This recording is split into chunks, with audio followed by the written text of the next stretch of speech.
But I mean, yeah, solving these like larger social problems, that's the question of the 21st century. And I mean, you know, based on the story that you're telling and the research you did, it does really seem like this is one of those cases where this doesn't happen often, but when you see it get to that end state, this is pretty much right. The patterns become a lot more evident. The obsession with prior shootings, the mental health episodes, and now the combining that with a very, very prolific psychedelic drug use. And then here we are. Yeah, I mean, this person should not have had guns. All right. I guess to everyone who's wondering what's going on, I wanted to bring on Garrison, and you're such an incredible researcher that I knew if anyone was going to be looking and doing a deep dive into the overwhelming amount of conspiracy theories that are obviously flying around right now in the wake of the horrifying tragedy that took place in Tumbler Ridge, British Columbia. And I'm sure everyone knows that right now Canada's a nation in mourning. And I also did probably want to start this out by reading the names of the deceased, because it's one of the things that the families have been asking for. So the victims from the Tumbler Ridge secondary school shooting are Abel Wanza, who was 12, Ezekiel Schofield, who was 13, Kylie Smith, who was 12, Zoe Benoit, who was 12, Takaria Lampert, who was 12, Shanda Eviguanda Duran, who was 39, Emmett Jacobs, who was 11, and Jennifer Jacobs, who was 39 years old. So I guess I'll start with Garrison. How have you been processing and or tracking this story since it happened? Yeah, I mean, this is the worst school shooting in Canada since I think like 1989. Pretty horrifying incident that happened last Tuesday. Very, very soon after it happened, there was like right-wing narratives trying to use the deaths of these children and family members for their own political agenda. And I started tracking that pretty soon, and then also trying to like verify as much information about the actual circumstances of the shooting and who the shooter was, you know, around that same time. And things have gotten pretty clear now, a few days later. But I mean, it's been a nightmare to sort through all this stuff, especially all of like the political opportunism being done by, you know, a variety of right-wing influencers and, you know, quote unquote news agencies. Yeah, I was doing the same thing. Like right after the event happened, I noticed that there was a lot of, for people who don't know, right-wing online operatives like the Pleb Reporter and Juno News and Cat Canada, and these are all very popular right-wing social media accounts on Twitter in Canada, or at least based in Canada for their origins. But then they usually get retweeted, quote tweeted, and amplified eventually by the far right in the U.S., which has a very corrosive effect. And I think, but like by the time we're talking about this right now, I saw that like Donald Trump Jr., the son of the president of the United States, is doing an entire, I assume, blowed out of his mind Rumble special on the shooting, just uniquely going after trans people the entire time. Like for a small little town of what, like just over 2,400 people, it has to be beyond like a shell shock to first have to go through something this horrifying and then deal with the international right-wing apparatus. Yeah, and they're going through the motions, right? Like, this is not the first time. This won't be the last time that they try to do something like this. It's not getting as much traction, I think, as it used to. There's a lot of other stuff happening in the States, right? A lot of the time around the time like news was breaking in the States about the shooting that happened, it was Wednesday during, you know, Pam Bondi's Epstein hearing. So there's been a lot of other stuff happening. So I don't think they've gotten as much like concentrated attention on this as some of the online right has like wanted to, or, you know, like the Matt Walsh types, Libs of TikTok, that sort of thing. But they're definitely giving it a go. And I mean, it's gross, right? It's gross to use the deaths of all these people. Yeah, absolutely. Not to mention the way the entire thing's been framed is abhorrent. I mean, obviously, you know, we're speaking from a perspective where we don't want to vilify an entire group based on one, like, you know, horrifying monster's actions kind of thing, right? Because that doesn't happen in the other direction for cis people, and that's what you got to be quick to point out. But I feel like the Matt Walshes and the libs of TikTok have, and it's a horrifying thing to say, but like they're perfect narrative, right? It's kind of like in a twisted way something they're actually quite pleased about. It almost seems like they're just gleefully. Yeah, I mean, they make a lot of money off this sort of thing. Yeah, exactly. They profit off of human suffering, and they try to spread as much of it as possible. And I guess let's talk about the shooting itself, I suppose, and then can kind of get into some of the aftermath. Have you already discussed like some of like the details?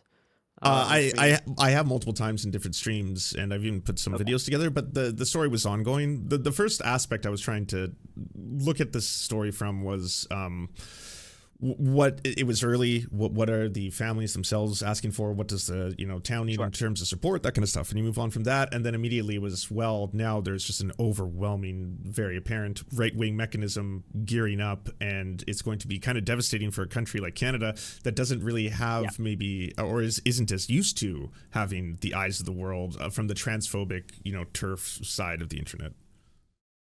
Yeah. Okay. I guess for my reference, I'll go over like a very brief summary then, Yeah, please. and then we can get to some of the early and then we can get to some of the early right wing reaction. So on Tuesday afternoon, a 18-year-old trans girl killed her mother and stepbrother in their home, then took two guns and went to Tumbler Ridge Secondary School, where she killed 5 students, 1 teacher, and finally herself. 2 other kids who were critically injured but have survived. The shooter did attend this school years ago, but dropped out. This is a pretty small town in like the middle of British Columbia, north section, where it's livable, not super cold. Tumbler Ridge, there's like 2,400 residents. As I mentioned before, this is the worst school shooting in Canada since 1989. It's very similar to the, I want to say, La Luche shootings. I might not be saying that right. That's La Ruche. that happened in LALOCHE. Despite being Canadian, I have a hard time with the French side. But this incident is similar to the La Luche shootings in Canada 10 years ago, where a gunman killed 2 family members at home before going on to a school. I want to talk a little bit about Jennifer Strang, the mother of the shooter. Despite being a self-described, conservative libertarian, uh, I guess I should say the name of the shooter. The shooter's name is or also goes by her birth name that's being mainly reported, which is, but that's how she was identified on public social media platforms. But his mother publicly supported her transition, made posts in support of trans people. In July 2024, she shared a LGBTQ pride graphic reading, "Good people don't spend their time harassing marginalized communities," and wrote, quote, "As a conservative leaving," and wrote, quote, "As a conservative-leaning libertarian who lives in the North and loves living in a small town, I really hope the hate I see online is just bored old people and not true hatred. Do better and educate yourself before spewing bullshit online. Makes you look dumb. Evolve. I normally don't say anything. I normally don't go on Shitbook to see the keyboard warriors, and I know I can't control or shield my kids from everything, but please, for the love of fuck, can you get your shit together so we don't have to bring our kids up in a world full of hatred? Do you have any idea how many kids are killing themselves over this kind of hate? Please stop the bullshit," unquote. So, pretty soon after the shooting, based on an early active shooter report describing the shooter as a quote-unquote female in a dress with brown hair, online right-wing accounts started trying to identify who this possible shooter was by looking at trans people in the area of Tumbler Ridge.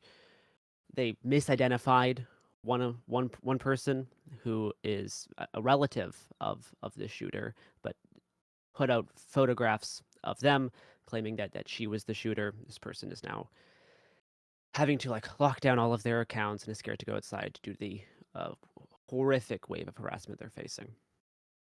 Just And if I could obviously, interrupt for 1 second there, what is wild about that aspect of the story is I've seen accounts like the Pleb Reporter who popularized publishing that photo. But I think Rachel Gilmore is the one who also pointed out that there was the misuse of a photo in an actual CBC radio broadcast image thumbnail as well, which is also kind of just shocking to hear, because these are, again, innocent people who might have targets now put on their back because they're being directly identified as some kind of a mass shooter or monster. And then in addition to that, like now, I'm wondering how much of this is going to be something that they're capable of containing, especially considering that it's being still proliferated. Like I saw an account called Bricks News, which I assumed would be about BRICS, the economic alliance between a number of different nations, and instead was publishing the false photo of, again, a completely innocent person. And this had, like, I think at the time, 17,000 likes, hundreds of thousands of impressions. It's really dangerous. I mean, that's part of the intent here. Places like trailblaze a lot of this quote unquote early research, and the point is to cast as large of an as possible to damage as many trans people as they can using horrific events like this. And like this, the cruelty is part of the point. And blame gets laid at a combination of like trans-enabled mental delusion, SSRIs, and hormones, saying that those things are causing the shooting. Well before we have any evidence to determine what types of medications someone could be on, who they actually are, or any possible motive. One kind of crude thing that I've seen a lot is right-wing accounts like End Wokeness, allegedly Jack Posobiec, saying that the shooter quote unquote gunned down 35 kids to make it seem like a massacre of such a large magnitude, right? The number of kids that have been killed and other people as well, obviously is like horrific. 35 people were not shot in this shooting, though. There was 25 people with non-gunshot related injuries as a result of the incident, and that is the number that people are framing as being total number of people shot, which just isn't true. And then they also very quickly start sharing unsourced graphs. I'm sure you've seen stuff like this, right? Unsourced graphs saying that trans girls make up the highest demographic of mass shooters per capita. You see these things go all over the place. By the world's richest man, he's sharing that a lot online right now. Yeah, I mean, and this has been a thing for the past 3 years, right? This is something they've been doing well before any actual incident can be even used to create data. They've created fake graphs that show this. And there's factors that get people to believe these sorts of things, right? There is certainly a selection bias in that determines like which types of shooting that determines which types of shootings gets like a lot of media attention. Mm-hmm. And the other issue that I've talked about a lot in previous shootings is there's a lot of different definitions of a mass shooting. A mass shooting versus a mass killing versus like a school shooting, right? All these are different terms. Even the term school shooting can be used to refer to a variety of very different incidents revolving around gun violence, right? There can be gang-related violence at a school.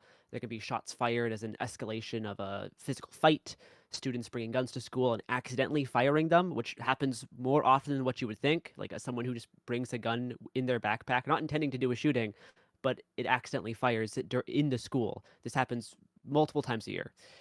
There's shootings I didn't know that. Dormitories, right? Those get counted as mass shootings at like a college dormitory. It's interpersonal violence. There's neighborhood shootings that affect but aren't targeting the school, like drive-by shootings, or even something like the assassination of Charlie Kirk, which some people have categorized as a school shooting because it was on a college campus, right? But these are all very different types of violence, right? These aren't like intentional mass shooting violence where someone who's trying to shoot as many people as possible and then usually kill themselves, right? That's a different thing than a lot of these other things that I mentioned. But they all get lumped under this one label of school shooting, and all these different data collection criteria can produce very different stats. And depending whether you're measuring injuries versus deaths, specific weapons like knives versus guns, and how many years are being sampled, or if there's connections to other violent activity, there could be very, very different results in how you categorize, mass killings or mass shootings. The mass killing database has 631 incidents in the United States since 2006, of which about 1 to 3, it's kind of unclear, 1 to 3 are done by people who have been reported as transgender. which is an underrepresented sample size. The Violence Project has one transgender mass shooter in their database. The Violence Project has one transgender mass shooter in their database of about 195 mass shootings. And according to the Gun Violence Archive, which also measures gunshot injuries, not just deaths, fewer than 1 in 1,000 mass shooters over the past decade have been identified as transgender. According to a Gallup poll for 2023, about 2% of Gen Z identify as transgender. And if you also count like non-binary people, it brings it up to 4%. But you can have all the stats on hand, but that doesn't really do very much. And like once you're arguing about statistics and like semantics of terms when kids have died, you're kind of already starting to lose the emotional battle, right? Like I can say all of that, but like that's not actually going to be helpful, right? Like fact checking doesn't work to dissuade disinformation. And when you're dealing with such an emotionally charged incident like kids being murdered, having to read off a paragraph like that just doesn't really help, right? Parents just want to know, why this is happening and what can be done to stop it. And all they know is that since 2023 there has been a series of shootings done by young people who either attempted to or did transition genders, right? That's what they know, and they want to know why this is happening and how to stop it. Yeah, one of the And things that I've tried to push up against, because you are getting a lot of Americans who are pushing that narrative right now, is to point out, because I've seen people saying like this epidemic of trans mass violence is a scourge. And I think they're blending Canada and the US into one nation, because I was like, just to be clear, yes. this is the first mass shooting committed by a trans person in Canadian history ever. And there's a lot of trans people in British Columbia. Yeah, well, across the country. I mean, it's one of those things where I'm like, this is not an epidemic of which, like, oh my God, you have a high probability of being hurt by a trans person in your life. It couldn't be further from the truth, right? Like the stats are still overwhelmingly in the other direction. You're more likely to be the victim of physical or sexual violence if you're a trans person than if you're a cis person. Yeah. Yeah. Yeah, no, that is another problem here is we don't, a lot of these, data collection tools aren't counting violence in Canada. These are all stuff based in the States. But for, the culture war, it's not that hard to, move that border up 500 miles to include things that are happening in Canada in a rhetorical sense for, your Matt Walshes, your end wokenesses, even, your Fox News anchors, right? Yeah. But like in this thing though, right? This thing that people are talking about on the right about this, epidemic of trans violence. What this has also done is created like a counter reaction from trans influencers to whenever something horrible happens like this to blame these other groups like, 09A or 764, right? This has become something that's also now been very consistent, which is there is a kernel of truth in this. This is based on a real thing that has happened before. But the invocation of this has often, expanded greatly beyond its actual like. Can you kernel explain of it truth. for people who are completely unfamiliar? Because I remember, like, even a year ago, I had to start reading up on, like, what is all this? Satanic cult rituals with participation requirements of self-harm and all this stuff? Like, okay.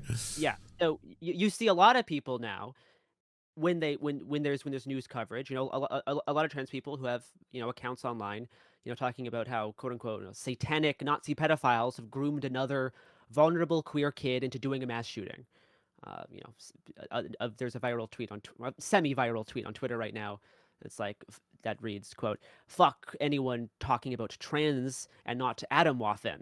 This includes the cops and the media, like the CBC and BBC," unquote. So yeah, what are they talking about here? Atomwaffen, satanic Nazi pedophile cults. I said, 09A 764. Right? These are originally, 09A is this older group, but as contemporary internet lore, it is seen as this neo-Nazi occultic organization that grooms people into sexual exploitation or into doing violence like mass shootings. 764 is a child like a 764 is a extortion ring that operated mainly on Telegram and Discord, which tried to get kids to do self-harm, produce blackmail And material Roblox against too? them. Is that true?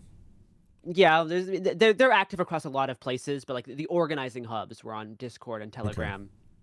and they, attempted to get child sexual abuse material out of these kids and then use that to blackmail them to get even more material, and then also encouraging self-harm and acts of violence, right? These have been real groups.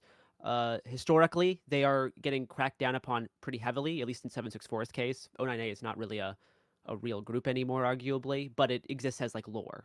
Right. And there has been no instances of 764 affiliated people doing public acts of violence. So in this case, there's been people who have, trans people online or, allies who have said that this shooting is another one of these instances where these online groups of, Nazis and pedophiles have, groomed someone into doing violence. And they have produced some evidence for this.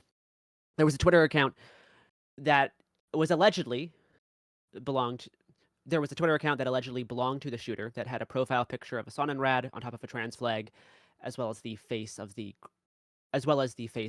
Christchurch shooter. This account had posts glorifying white supremacist mass killers and promoting the idea of creating a white homeland in the Pacific Northwest. This was a Canada-based account, but in reality, this was actually just another Nazis account who changed their username to match that of the Tumbler Ridge shooter. And this was an attempt to troll people and just spread disinformation. And this even fooled the ADL, Wow. whose research standards have dropped dramatically the past 3 years. But a few days ago, the ADL put out an article where they credited posts made by this Twitter account to the Tumbler Ridge shooter and claimed that a quote-unquote preliminary investigation showed that the shooter had showed interest in white supremacy. Hmm. But this was not their real account. This was just someone who also is a fan of mass shootings, like the shooter was, as we'll soon discuss. But this was someone who was just trying to troll other researchers on Twitter and see how far their disinformation can spread.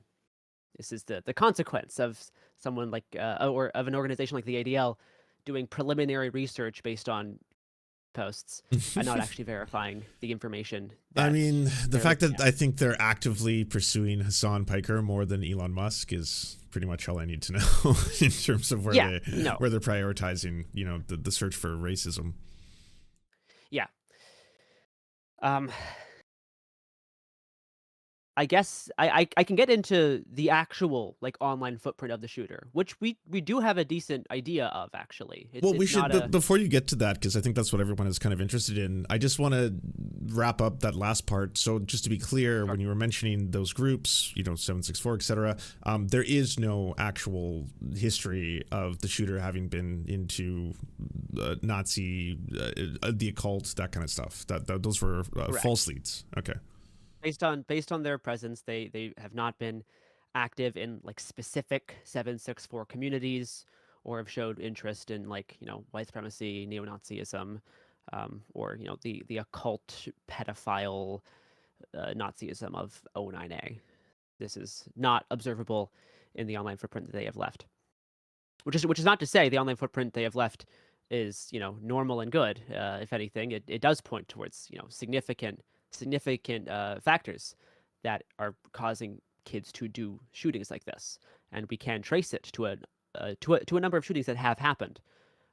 But the 098764 thing is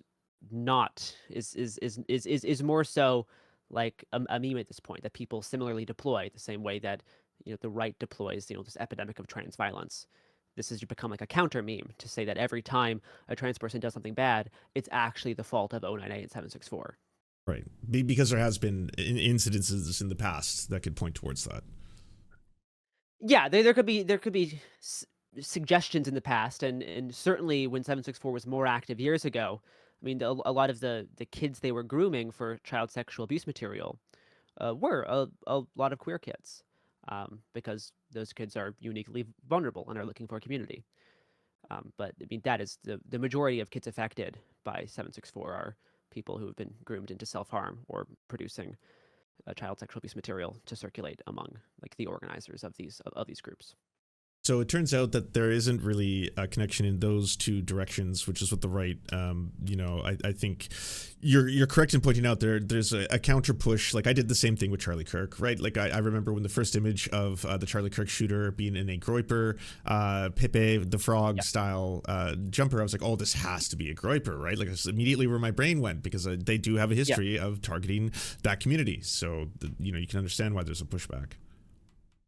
Yeah, and I think people feel like they understand ideological violence easier, like violence caused by political ideology, and are uncomfortable with the increasing amount of horrific public violence that is seemingly linked to no political ideology. It's much more like nihilistic and scattershot, and that's like uncomfortable, and people have a hard time it's harder to understand like the causal forces producing that, rather than just saying, "Oh, it's another Nazi," right? That's easy. Hmm. And at this point, sadly, easy thing for people to understand because of a very high number of neo-Nazi mass shootings that happened in the past 10 years. But it is not 2017 anymore, and the circumstances that are inducing shootings like this have changed. Can you talk about that? Because, like you said, it's a conversation that people don't want to have. But do you think that there is it because we are uncomfortable with the conversation itself, or because there's not enough information available yet to truly understand Um, what is leading these super online shooter / nihilistic, deep in the memes style stuff? Yeah, I think a mix of both. It is both an emerging phenomenon, so people have to observe it to in order people have to observe it for a certain amount of time to see the pattern, and then also it's uncomfortable and it sucks. It sucks to be in these places and look at all this stuff, right? Like I've been the past few days, I've been looking at these horrible forum posts and reading about all kinds of bad stuff, and it sucks, and no one wants to do that. Um, so I think it's a mix of factors, but yeah, I do want to talk about that. That's the kind of the I've kind of like two sections that kind of get into that. The first one based on her actual online footprint. The second one on more like base like societal forces that I think is getting people to go so far to the social like margins that pushes them to places like where the shooter did in their online footprint. So in 2021, mom shared a link to her kid's YouTube channel, where, quote, he posts about hunting, self reliance, guns, and stuff he likes to do, unquote. This YouTube account shared the username as his Reddit account. The earliest posts from 2019 were about like Roblox gaming. Then in 2021, started posting about firearms and shared a photo of her Chinese SKS, which is kind of like an AK-47 style gun, um, which she used for hunting. Around 2023, she started posting about quote unquote starting MTF transition soon, and as well as her phobia of needles. The police say that she started transitioning before this, but the earliest indications from but the earliest indication we have from her online activity puts this around 2023. Other posts on r/trans, she asked for sorry on other posts on r/trans, she asked for advice on girls' clothing, what to expect from HRT, and talked about body dysmorphia. Her very last gender related post on Reddit still refers to herself as pre-HRT. She made a single post on r/trans guns in October 2023, sharing a video of her firing a Desert Eagle handgun at a shooting range. At this point, around like the end of 2023, almost all of her posts switch to being about psychedelic drug abuse. Asking how to vape or smoke weed without leaving a smell in the house, being scammed by an online psychedelic seller in Canada, and asking if you can get high off drinking the urine from a drug addict. Also discussed, quote unquote, frequently doing DMT, and asked on Reddit if it's safe to do 5-MeO DMT alone after she returned from the quote unquote psych ward. She was admitted to a psychiatric facility after attempting to burn down her home with a count of aerosol while on 3 grams of mushrooms. She also said that she was diagnosed with ADHD, autism, major depressive disorder, and OCD, and was prescribed a mix of different SSRIs, as well as an antipsychotic for sleep. In one comment on one of her multiple Reddit posts asking about trying 5-MeO-DMT after being arrested for arson, she wrote, quote, "It is a wonder I'm still alive, yet I am. Speaks volumes about how much I've been trying to keep breathing when all my effort goes towards keeping alive," unquote. Her Reddit activity drops off in April of 2024. This could mean that she just stopped using Reddit around then, or that she has deleted a whole bunch of posts. She did scrub some of her online activity prior to the shooting. Um, Now, in the aftermath of the shooting, the police have said that they made multiple mental health related visits to the shooter's home the past few years and had previously confiscated guns from the home. But the owner of the guns, it's unclear who exactly, successfully petitioned for their return. And did have a minor's firearms license, but that expired in 2024. It's unclear if the guns that were confiscated were the same ones used in the shooting. Has posted a number of different photos of guns, and we still don't know which exact ones were used. We just know that there was a long gun and a handgun recovered. So, though the shooter's Reddit activity ceases in early 2024, her online presence moved to darker corners of the internet, which demonstrate a declining mental well-being and a growing fascination with mass shootings. The past year, he was active on an internet forum called, which is pretty much what it sounds like. It's a Okay. website to host footage of I was real-life gore I and was gonna videos ask, of and then I people was being like, violently killed. yeah, I was like, is that what it sounds like? It is. Okay. Yeah, All right. yeah. I mean, it's a lot of gore, a lot of real gore, snuff, real Hmm. gore is hosted there and shared, as well as a lot of edits of mass shooter footage of people filming themselves doing mass shootings that then circulates.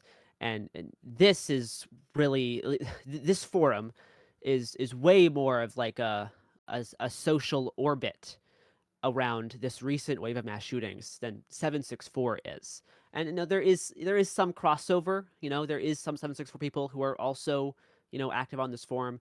Or, people who used to be 764, because that group is also, not really what it used to be. Um, but this forum is its own is its own thing. And rather than being linked to explicit Nazi groups, the occultic O9A or the child exploitation rings like 764, the shooter's verifiable online footprint suggests much more of a nexus of involvement with what I've been calling the school shooter fandom. Uh, they call it TCC, or the True Crime Community. And the past 2 years, we've seen an increase in shootings based on this neo-Columbiner variety, right? People doing copycats of other school shootings. The Abundant Life Christian school shooting in December 2024 by Columbine cosplayer Natalie Samantha Rupnow, who the right falsely labeled as trans. There was also the Catholic school shooting in August 2025 by Robin Westman, who did at one point attempt gender transition, but later regretted it, and originally planned to attack an LGBTQ music venue. Westman was similarly obsessed with mass killers and wrote the name of Rupnow on one of their rifles. Last April, a 22-year-old man in Florida was arrested for threatening to commit a mass shooting on Discord. The FBI believes that he was in communication with Samantha Rupnow prior to her shooting, and they both discussed with each other plans for their mass killing attacks. In September 2025, a 16-year-old named Desmond Hawley shot 2 kids before killing himself at Evergreen High School in Colorado. He also idolized Samantha Rupnow, replicated her selfies, and was active on the same forum that Rupnow herself was active on. So he was on this forum, but he also displayed other traits similar of the TCC group.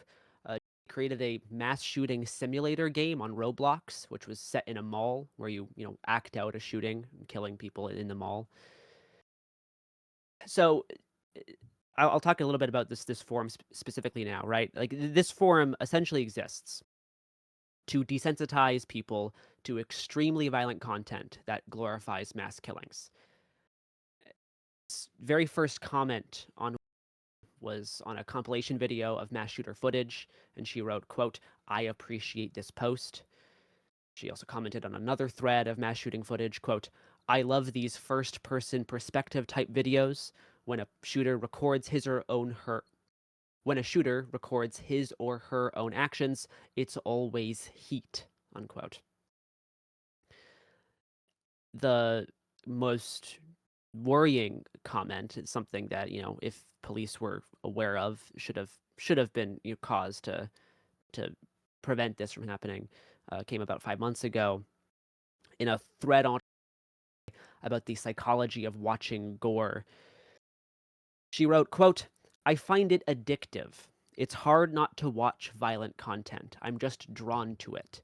I don't think much of it, though to say it doesn't affect me is likely naive. I'm sure maybe subconsciously it does. It just doesn't really feel it just doesn't feel like a big deal. I'm drawn to substances too. It's easy to get high and just to zone out into videos of this stuff. Does it impact my mental health? Eh, mine's probably already fucked. I tried to stay away from watching this type of thing before because it really sucks me in and is a massive useless time dump, but I never really saw any benefit. I think the R words in the comment section are more bothersome mentally than the videos, so I try just not interact with dorks. XD." And these types of sentiments are not like uncommon among people who regularly engage with this type of content. Um, I think it's an there, unusual thing to ask you, but at this point, it almost seems as if like the two biggest things that are often blamed for mass shooting that I have to push up against, and I have been doing it my whole life: drugs, and in the other case, hyper online radicalization, right? Um, yeah, like the history that you're painting here kind of seems like someone who needed a variety of help, or at least additional help 100%. to what she had No, access to. what 100%. And yeah, I'll reiterate that in like a sec. Okay. Yeah, I mean, as I was reading this reminded me a little bit. There was a shooting a few years ago at a 4th of July parade. Um,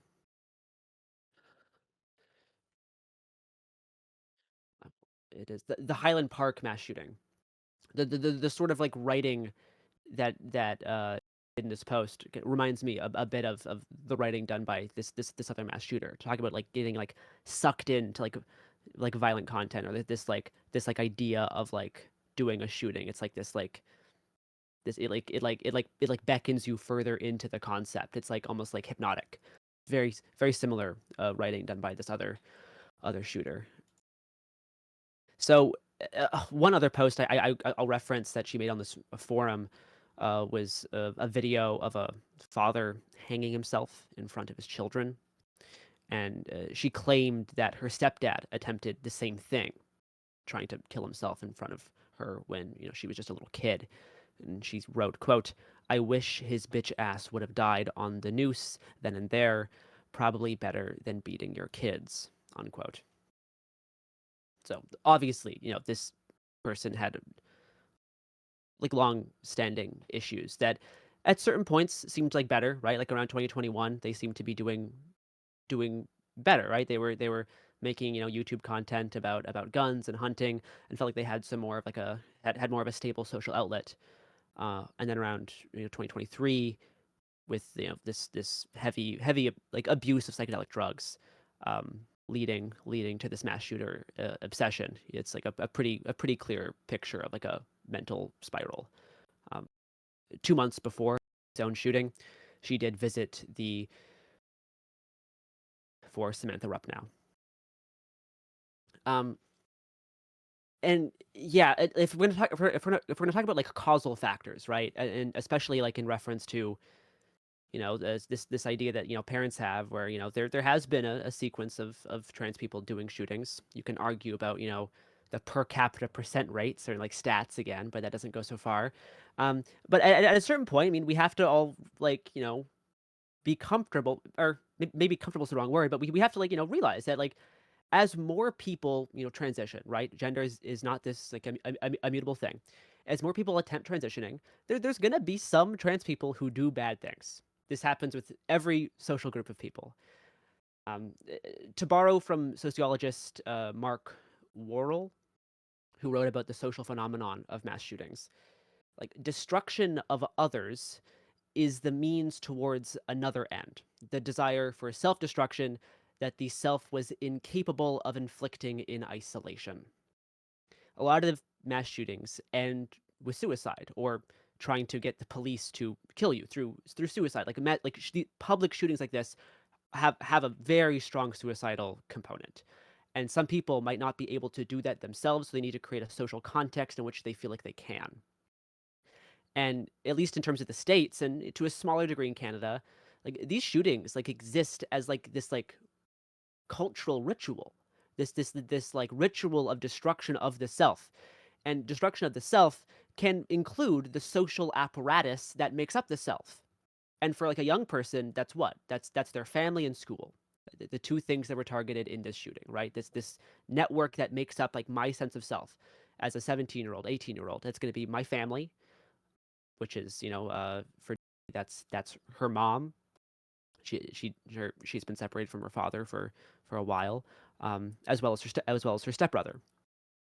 And then also this school that she used to go to, right? That's the network that makes up your idea of the social. And I mean, to kind of like I said before, like as the trans community grows, there's going to be some overlap between antisocial, mentally unwell individuals who act out a mass killing as a suicide and disintegrated and socially underregulated people who try transitioning as a way to ease tensions, both internally and externally. And if anything, I think transitioning can often be maybe one of the healthiest ways to attempt to relieve some of these tensions. Um, but like being trans is like a marginal position in society, right? And the people who commit school shootings and suicide through mass shootings are at like the very, very extreme end of social dysregulation and like marginal isolation. And some people in those latter categories will also try transitioning as a method of social regulation. And in this case, like considering all their posts about like mental health and drugs, never once is being trans cited as like a point of their distress. Like that's the thing that's causing them the distress. It is a method of relief, at least according to like their own writing on Reddit. Like the cause of the distress are these other things. And like people can blame mass shootings or mass killings on like any number of specific factors, right? Such as access to weapons, whether that's, knives, firearms, bullying, substance abuse, mental health, and lacking mental health services and like mental health oversight. But like the common base factor across, most of those things is that there's like social disintegration and deregulation happening. That's like a failure to balance like egoism and altruism, right? Like a healthy individual sense of self, as well as a place of belonging within a larger social group. And like we need a mix of freedom and available structured paths for social life. Ritualistic outbursts of suicidal violence against society happen when these things are extremely unregulated and someone falls out of the social fabric. And like marginal classes like trans people can be particularly affected by social disintegration and deregulation. And like it's important to note here, like this isn't caused by some like vague medical condition like gender dysphoria. Like that's not causing the violence, right? Prescribed estrogen is not a causal force in this. We don't even know if Robin Westman or was even on estrogen. We don't know. But these things aren't causal. Hmm. But these are social positions that include these larger social factors that affect large populations. One of those populations can be trans people. There's a lot of social disintegration that affects cis men currently. They do a lot of shootings, and people Majority, try some to say. people try to grasp these on, and you can also graph these on like class lines, right? So people of lower social class usually end up enacting these things, or people in like the middle class as well, which has this other problem like Durkheim's methodology of suicide, which I'm kind of pulling from a little bit here, is like this sense of like overregulation can also produce like an unhealthy balance. Hmm. So it's either very overregulated people, like Elon Musk has too much freedom, has too much like access to like money and possibilities that he's then a very dysfunctional person. This can happen with some probably like middle class kids as well. That can produce violent outbursts, but for a lot of these people, it's very like lower class conditions can cause these things to happen, and sometimes it does not go to the extreme of doing a mass killing. It can often just result in like petty crime, which is arguably a more healthy method of regulation compared to something like a mass shooting, which is like the most desperate, the most marginal like act of suicide that we could like envision as a society. I just wanted to specifically say, when it came to factors, you're distinctly not saying that video games were in any way responsible, and I know you're not, but people should know that when you mentioned Roblox, people like I think my mom and someone else asked like, oh well, what's the storyline for Roblox, and I was like, it's like asking what's the story for Minecraft, right? I was like, yeah, I was like, these are world building. It's similar to seeing someone basically try and journal out their thoughts, right? I think in that she was building these mass shooting simulators. That wasn't her being influenced, I say, by some kind of like template that Roblox had. That was her showing, No. creating something to express something else. Yeah, and that sort of like cosplay or replication, very common among this growing community of the true crime community, the school shooter fandom, which attracts a lot of people in marginal populations, right? Like the fact that Samantha Rupp now is like one of the first like cis female school shooters like is notable here, and like a lot of like the early like Columbine fandom on Tumblr young was young girls. These are the fact that TCC is attracting like a wider net than just cis males, I think is interesting, but it points to these other social forces. I think condensing it down to being like a certain mixture of SSRIs and HRT is what's causing this. Like Or there's no psychedelics, right? evidence for that. Yeah. Yeah, or psychedelics, right? I mean, it's like these like anything, these things can exist within a healthy equilibrium, right? Psychedelics can be a very healthy tool for people to deal with like mortality, um, and deal with PTSD, any a number range of of things. Yeah. yeah, no, absolutely, right? Whether that's MDMA, ketamine, or like mushrooms. Like mushrooms are being used to treat people who have cancer, right? To help them get comfortable with this idea of their own mortality. These things can exist within a healthy equilibrium of the social, but they can also exist in an unhealthy like or non-equilibrium, right? And I think the types of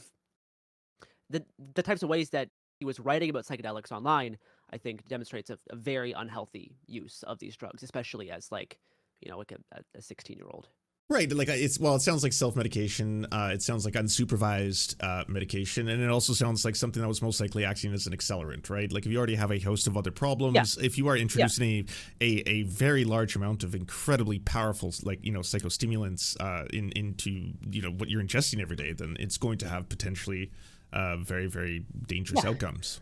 Yeah, I mean, that again, these are largely correlating factors, not causal forces, causal. right? The causal forces is this like social disintegration and deregulation, of which abuse of psychedelics can do a lot of damage to your sense of self, and your sense of self within like a larger community. And it's the fact that I think like specifically, the lacking mental health services, the lacking like oversight of these things, I think is in terms of like policy, like, in terms of like a policy outlook, like these are things that we as a society should be putting more work into if we actually want to if we actually want to start solving this problem.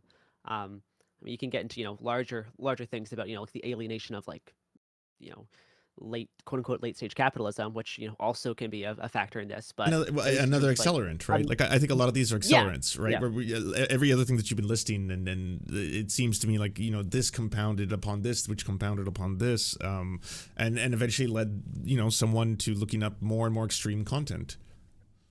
yeah. One thing that I do want to mention, which I've kind of seen discussed, is like this term like radicalization. Um, saying that she was like radicalized into this like violent content. This is more like like a semantic note. I'm not sure how useful like the term radicalization is in this case. If anything, I think she was like desensitized to horrific acts of violence through repeated viewing, and was in communities that encourage this sort of thing. I think that's the way that I'm framing it, as opposed to radicalization makes you think of like politics and like ideology. Right, or I not mean, there's really Nazism or white supremacy or something like that, right? Yeah, yeah, and it's like a higher calling. it's not that they're getting like politically radical. It's that they're dropping out of the social fabric, Right.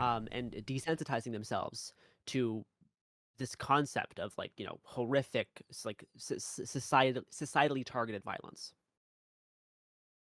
I know now that like Anyway, obviously the right wing is decided that they're uniquely going to be a target, like attacking trans people. I'm not sure if you're aware of the shooter's father's statements that were just made no, recently.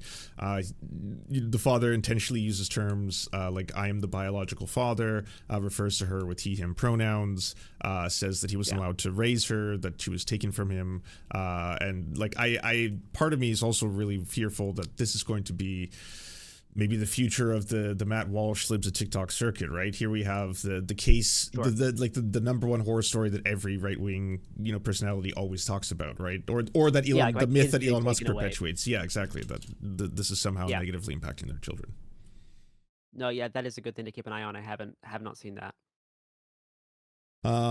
In terms of like your analysis, and I appreciate it by the way a lot. I hadn't thought of it in those terms, in terms of like disconnecting from the social fabric itself. Is there things that can be done? Like, is there recommendations beyond like obviously late stage capitalism, mass alienation? I'm not solving that tomorrow. Sure. So Yeah, I mean, I'm not sure if I'm gonna be able to solve that on a stream on no, you have Friday the 13th. to. Isn't it called? Um, It could happen here. Let it happen. Come on. I mean, yeah, like there's a lot of things that we can do, like I mean, like even just like increasing like social services, right? Like the like funding social services can be a thing. Like what can we do to strengthen like the social fabric, right? Give people available paths for their life. That's through education, free college. Make life actually feel like you have a way to exist within a social matrix. So like these things can be like it's Canada already has compared to the states fairly restrictive gun laws. So like those are like those are a factor, but there's even mass killings like this that happen, in Europe, where people find other means of enacting them besides guns. Or Japan, So it's like swords and knives oftentimes. yeah, you're right, yeah, and so like these things have some like based social aspects that are going to be the things that solving is kind of more challenging, rather than just taking away guns, making drugs that are already illegal harder to get, right? These things aren't going to actually eliminate this problem. But I mean, funding social services can be an aspect of this. Having more comprehensive mental health care, free healthcare check-ins. That's a big thing in the States. Canada has that to some degree, but still, there's obviously room for improvement. Um, but I mean, yeah, solving these like larger social problems. That's the question of the 21st century.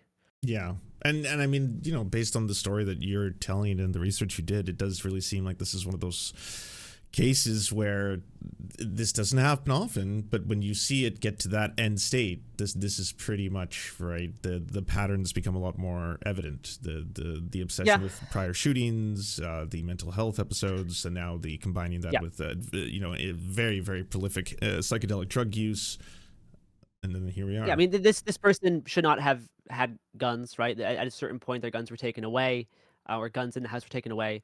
Um, if police knew about their activity on these forums, I'm sure this wouldn't have been returned. So there's certain things like parents being more aware of these sorts of like online spaces, the school shooter fandom, picking up signs of social isolation, how much time your kid is just spending alone on the internet, and you might not be knowing what they're doing. Um, Solving that's hard, because the solution for a lot of states is just like increased surveillance on platforms like Discord, age verification. But those types of guardrails don't exist on a forum site like, right? You can Right. have a very, safe, regulated Discord, which just pushes people to, even more niche, even more dangerous parts of the internet. Um, it started as a Reddit page that was, taken down like 7 years ago, and now it's, a far less regulated, thing that kids are spending a decent amount of time on. But being aware of, the risks of this type of like this type of social isolation, is also a start. And we probably should not have a forum website that is dedicated to that. But Well, I know that's an it's entirely different topic for it's a different day, but I'm easier said than done to figure out a way to take that down, right? I mean, it's same problem with like back in the right. day, And you know, eventually, but and but right, this like one seems these things are hard to take down. but this one seems blatant to the point of illegality. And I know you don't have time for me to start a I mean, whole a lot topic, of but a lot like of those how other does that places are. I exist? mean, like it's also illegal, right? They host a lot of illegal content there. It's just finding a way to take it down is still tricky, Right. um, because you can there's a lot of websites host illegal stuff. Just because it's illegal does not mean it's gonna be solved. Like the legal pathway there is tricky. But isn't the You rule know, of thumb typically that if a lot of those companies that provide them with the necessary like DDoS security, their yeah, like through line seems to be as long as it's not illegal, right? Like if you're not running a child porn yeah, or sorry, child sexual abuse material website, if you're not running like an assassination or cryptocurrency like drug site, you're fine. And yeah. is like, but that just does in practice doesn't work out. You're saying, I'm unsure of the current hosting situation. But I wouldn't be surprised if they went through the same kind of loopholes by registering at like a certain foreign country with has right? that has very loose guidelines. Like, that was the thing with like for a while. Um, but yeah, I'm actually unsure of the current like setup that it has. Yeah. But I Um. mean, I've been talking about TCC and the school shooter fandom increasingly the past 2 years, and I mean it's really tragic that it is something that is a pattern that is continuing, right? This is like the main force across across these shootings, whether you're a cis girl, cis boy, a trans girl, trans guy, whatever whatever demographic, racial. There was the Antioch school shooting in December of 2025, sorry, of January 2025, that was done by this like black ironic neo-Nazi, similarly linked to TCC as well. Like whatever the demographic is, the kind of the through line that we're seeing is this just like nihilistic obsession with like the act of school shooting and this like fandom that is developed around it. Do you find the media picks up on that at all? Like, I know you've done a lot of research into it. Do they reach out to you? Like, do they ever say, like, Every once in a while, but it takes them time. I mean, like it just as it took them it took them about 3 years after like the peak of 764 to start reporting on 764, and now there's 764 articles all the time. mhm. But it took them about 3 years to like catch up to it. I would not be surprised if in a year and a half we get tons of articles about TCC. But a lot of legacy media is very slow to this sort of thing. I mean, my own internet presence also exists kind of in the margins, um, but it's and like my monitoring is in the margins, but those margins can have very very destabilizing social effects. But it does take a while. I mean, same thing with the FBI, right? It took them years to get on top of 764, even though people were like reporting this stuff in like 2019, 2020. But before 764 was even that organization, it had there was previous iterations called like CVLT. Um, but like that style of thing was a problem for years, and the FBI did not really get on it until much later, and the media then followed suit. Right.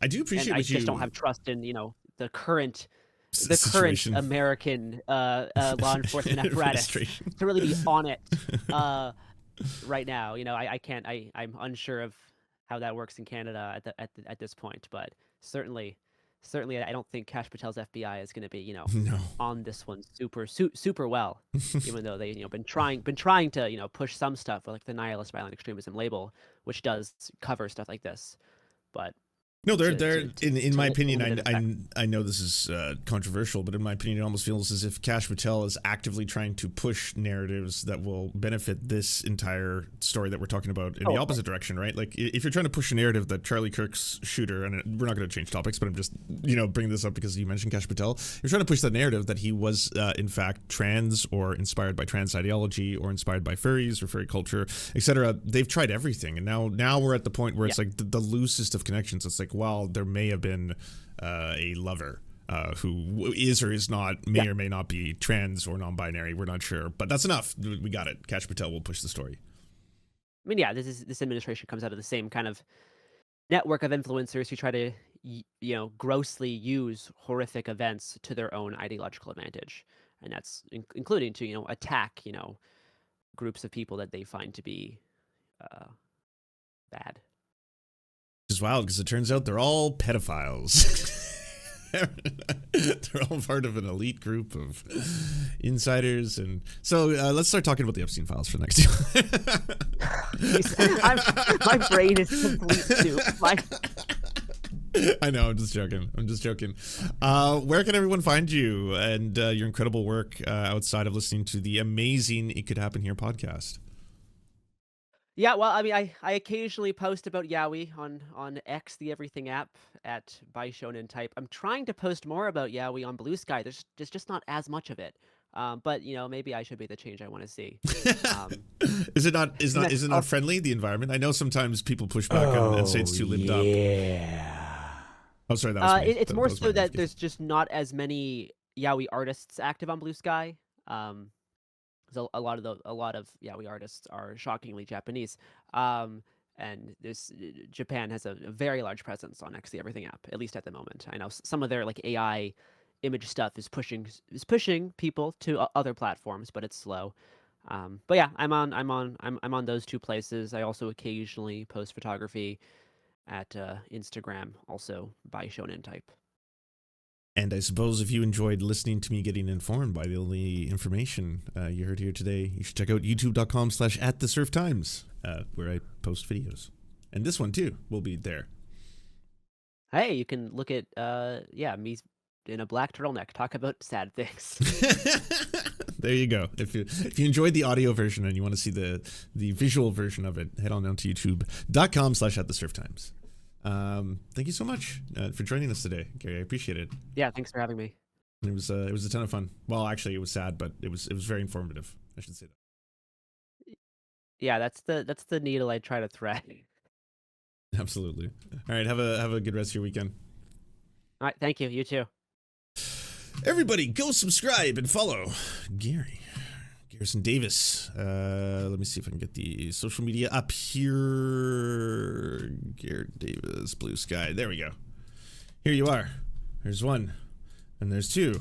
And also a huge thank you. That was really, really, really informative. My word. So much information. Thank you so much to our patrons for making this show possible. We could not fund it without you. And if you want to join, please check out patreon.com/the Serfs to unlock bonus episodes, uncensored content, and all the good stuff.